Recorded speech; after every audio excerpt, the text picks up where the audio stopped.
Vamos a hablar ahora de algo que está preocupando y mucho de lo que ocurre en Chernobyl, un incendio importante, descontrolado, que se acerca a lo que son los depósitos de los residuos nucleares donde funcionaba antes la central nuclear. Queremos saber, digamos, cuál es el riesgo si este incendio llega a alcanzar a estos depósitos, cuál es el riesgo para Chernobyl y para parte de Europa. Por eso es que Mauricio Cogollo está en comunicación con nosotros para darnos un panorama de realmente el impacto que podría tener este hecho si finalmente se concreta. ¿Cómo estás? Gracias por atendernos. Muy buenas tardes, ¿cómo están? Bien. Bueno, a ver, ¿qué podría suceder si eso prende fuego? ¿Es altamente inflamable, no? Sí. A ver, aquí hay varias cosas para decir. Estamos hablando de una región que sufrió el accidente nuclear más grave, más importante que ha tenido la historia de la humanidad. Apenas comparable con lo que ocurrió en Japón hace unos cuantos años, pero se calcula que fue unas 500 veces más potente que la bomba de Hiroshima, por ejemplo, que fue una cosa terrible. Nosotros estamos hablando de esta zona de Chernobyl, que cuando ocurrió el accidente estaba bajo el dominio de la Unión Soviética. Hoy en día es una ciudad que está de la República de Ucrania. Y estamos hablando de una zona, a ver, yo quiero llamar la atención sobre algo. Estamos hablando de algo muy grave, pero que ni siquiera es fácil de cuantificar. Acá estamos hablando después del accidente de Chernobyl, se calcula un aproximado de 6 millones de personas que de alguna manera, entre las personas que murieron en el accidente, las que murieron posterior al accidente por la exposición a la radiación, las que fueron removidas de sus lugares de vivienda, pero que de todas maneras quedaron cerca de la zona, las que de alguna manera siguieron en contacto con esto, se calculan más o menos 6 millones de personas que de una u otra manera tuvieron alguna afectación en su salud, desde cosas muy graves hasta, digamos, desde cosas no muy graves hasta la propia muerte, y que hoy en día no existen estudios, digamos, se ha dicho mucho desde lo teórico, desde aquí pasó esto, hubo exposición a energía radiactiva, pasó esto, el agua radiactiva, el suelo radiactivo, pero a la fecha de hoy, estamos hablando de un accidente que ocurrió en 1986, al día de hoy, todavía no hay datos certeros, digamos, desde lo práctico, donde realmente podamos aterrizar. Todo lo que hay son estimaciones teóricas.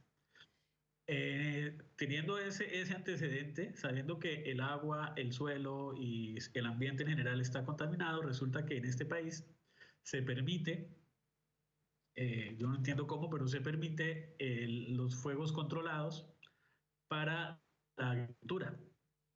Y se tienen serios indicios de que ese fue el origen de este incendio que está Claro. ocurriendo hoy en Incendio que día. arranca, Mauricio, en la zona de exclusión, pero que se va acercando a, digamos, a donde estaba la central. Exactamente, hay una zona que es como un cordón de seguridad que se dio, que está completamente deshabitada, donde no puede haber nadie, y el incendio empezó fuera de esa zona, digamos, dentro de lo que sería la zona segura, por decirlo de alguna manera, pero se fue extendiendo.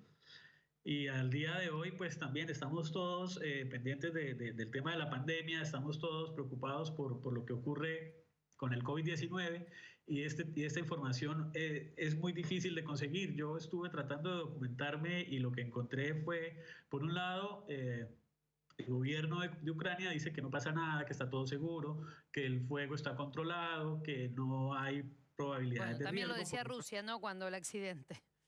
Claro.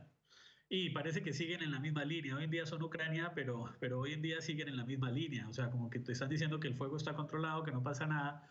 En otro canal estaban diciendo que tranquilos, que está lloviendo en la zona, que el fuego ya fue asfixiado, pero las redes de ambientalistas dicen lo contrario, dicen que el fuego sí se está acercando hacia la zona. Y a dónde es algo muy complicado, porque de entrada estamos hablando de una bodega enorme que tiene residuos radiactivos que ni siquiera fueron valorados en su momento. Los residuos radiactivos tienen varias subdivisiones. Yo no quiero entrar en tecnicismos porque va a ser algo muy complejo, pero hay diferentes tipos de radiación, hay diferentes longitudes de onda y no es que yo puedo poner uno con otro revueltos. Primero hay que desactivarlos.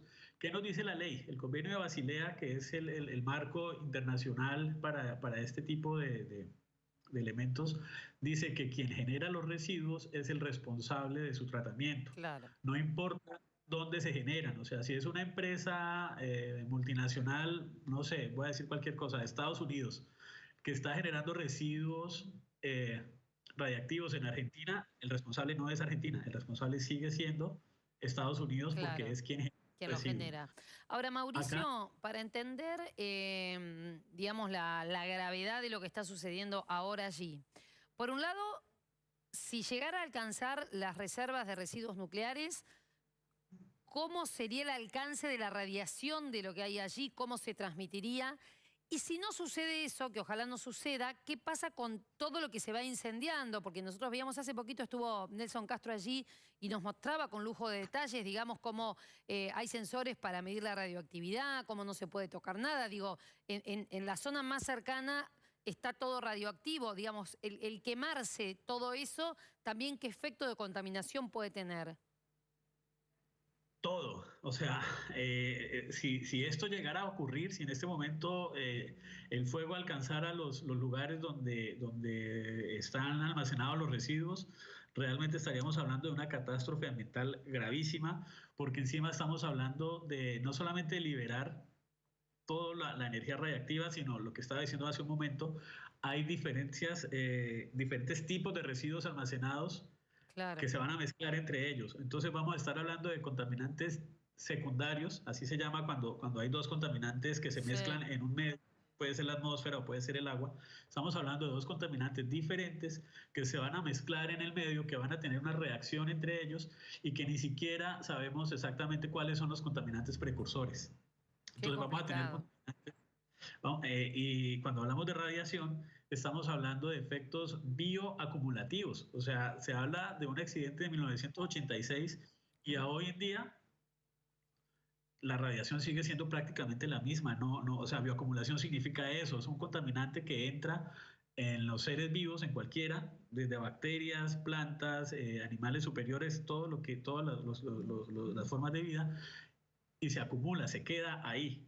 Y a medida que avanza la cadena alimenticia, entonces si un animal se come, no sé, si un perro se come un pájaro radiactivo y todos los días se come un pájaro más, pues entonces ese animal no solamente Claro. acumula la radiación que ya tiene, sino que la va magnificando, ¿no? Se va haciendo cada vez más grande. Estamos hablando de elementos que pueden llegar a contar. El aire no tanto, porque el aire los arrastra, pero pueden, en la medida en que se mezclan con la lluvia o que simplemente pare el viento y estos residuos empiecen a caer, estamos hablando de una potencial contaminación del suelo, del agua, de la fauna, de la flora. Catastrófico, como nos decías vos. Mauricio Cogollo, gracias por traernos esta realidad. A veces estamos ensimismados con todo lo del COVID y esto que está ocurriendo allí es gravísimo. Ha sido muy amable. A ustedes muchísimas gracias y esperemos que no llegue el fuego. Dios quiera.